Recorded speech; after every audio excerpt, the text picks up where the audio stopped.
I'm Dr. Victor Ihuoma Nwaclerk, a marriage counselor. I discuss this afternoon with you on beware of your spouse warning.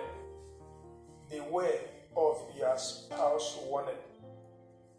The reason for God bringing you and your spouse together is that you might be helped by your spouse. Helpmeet. Your wife has to help you, your husband has to help you. And each of these help comes in diverse ways. Through care, through counseling, through rebuke, through giving, through so many other areas of life. The issue of warning is very, very important.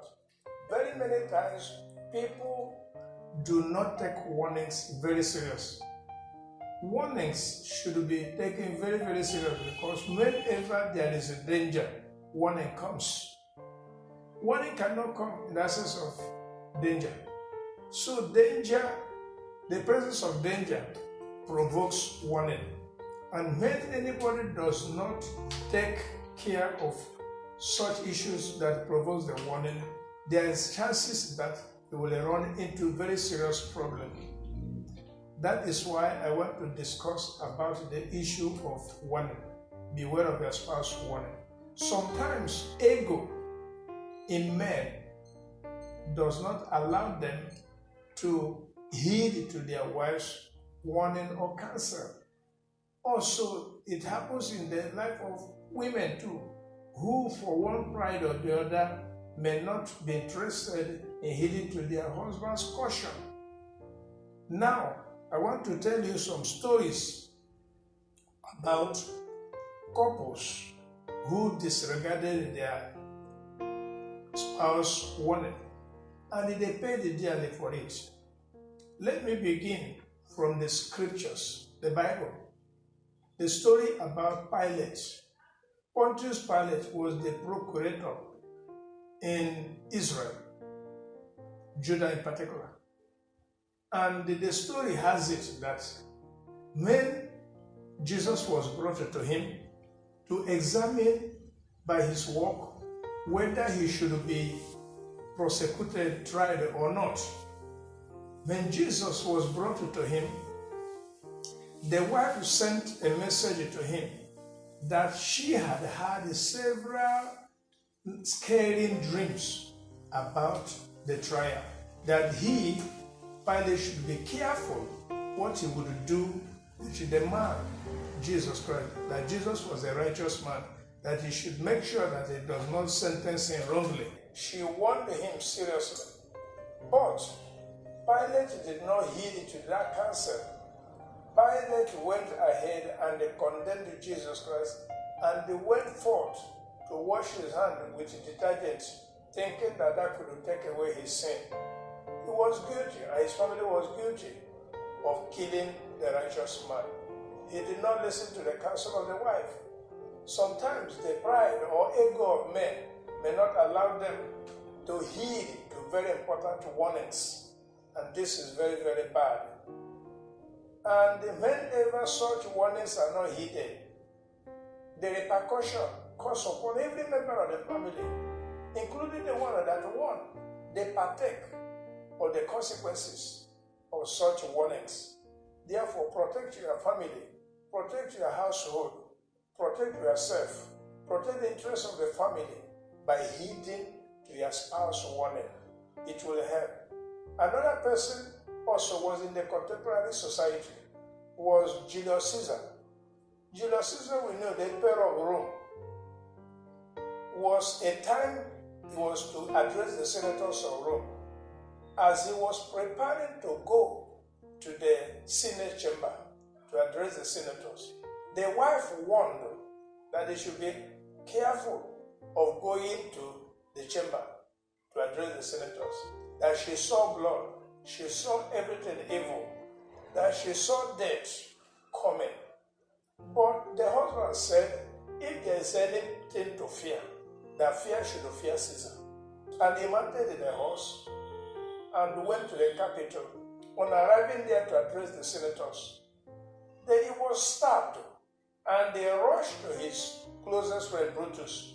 And the Brutus took a knife and they stabbed him. He shouted, "Even you, Brutus." Then Caesar died in that way. If Caesar had listened to the warnings of the wife, he would have not died. The wife would have not been a widow. He would have not died at such a premature death. So warnings are very, very important, and we must heed it to them. There are so many other cases which you know of men, husbands who did not listen to their wives. So many of them, you know, you can come to them. And in our contemporary society, there was also some women who disobeyed the counsel of their husbands. One of them was in the Bible, Vashti, the queen and wife of Ahasuerus, the king of Babylon. That woman, the husband invited her during a party to come and display, come and dance and show her beauty in order to display as the queen of the kingdom.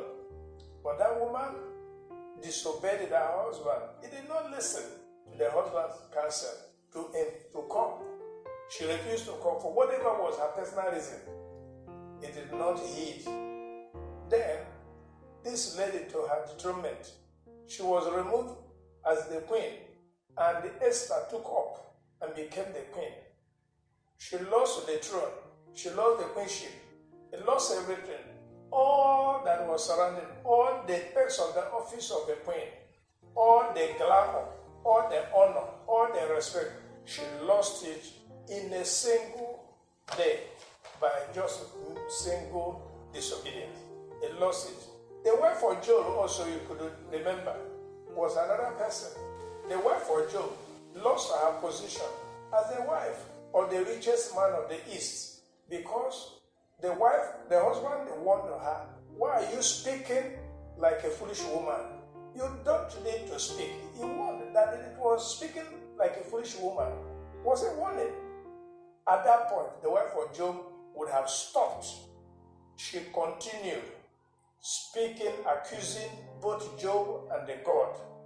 And finally, in the heat of that anger, she left that marriage and then abandoned her matrimonial home. And then she suffered it. The Bible said that the later part of Job's life was far better than the beginning. At that point, she was no longer there. When Job was greater than when she was there before, she lost the position completely.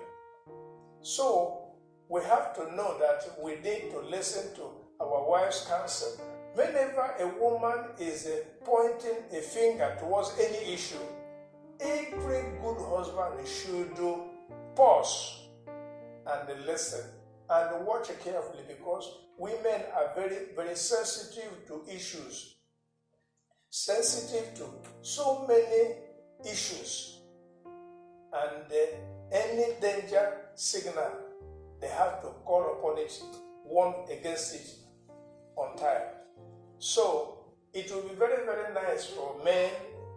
You put down your ego, put down whomever you are, your arrogance, and listen to your wife's counsel. And women too, respect your husband's counsel more than any other person's counsel.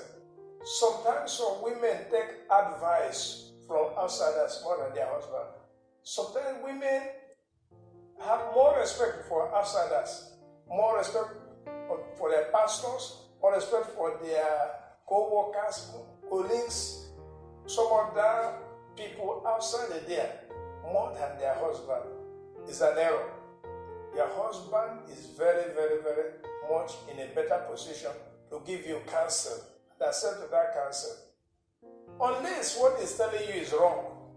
If what he's telling you is completely wrong or openly wrong, at that point you can now say no, that you will not do what is wrong.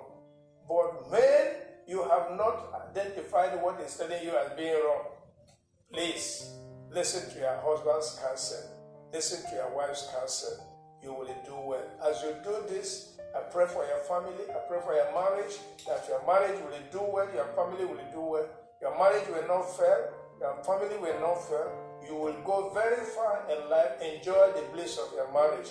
God bless you till I come your way next time. Remain great in life.